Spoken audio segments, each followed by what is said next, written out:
ఊర్లల్లా మునుపు వినాయకుని నిలబెట్టుకుంటే చందాలు రాసిన వాళ్ళు అందరి ఇండ్లకు ప్రసాదాలు పంపేది.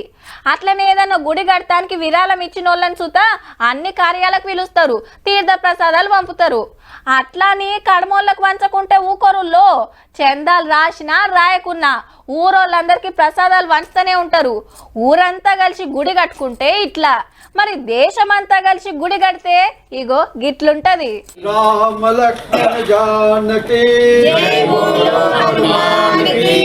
రైట్. అమ్మ ఇంట్లోకెళ్ళి పల్లెం పట్టుకొని రాగానే కలశంలోకెళ్ళి అచ్చింతలు తీసి పల్లెంలో పోస్తే ఈసారి ఓ కరపత్రం పెట్టిండు పల్లెంలా.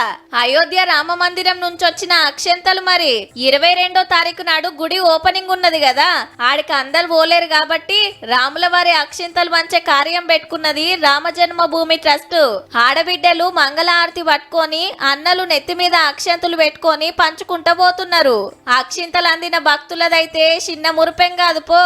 చాలా ఆనందం అనిపిస్తుంది. మా దాకా వచ్చినందుకు ఇంకా ఆనందంగా ఉంది. అనుకోలేదు మా దాకా వస్తాయని, కానీ మా దాకా వచ్చాయని. అయోధ్యకి వెళ్ళే దర్శనం చేసుకున్నట్టు అనిపిస్తుంది. స్వామివారి అక్షంతలు వచ్చినాయి కదా మాకు అంతే సంతోషం. ఆయన దయ ఉంది మా మీద కాబట్టి మా దాకా వచ్చినాయి ఇవి. ఇవాళ హైదరాబాద్ లో గోల్కొండ, బండ్లగూడ, ఖైరతాబాద్ ఏరియాలలో వంచిండ్రు రామయ్య అక్షింతలు.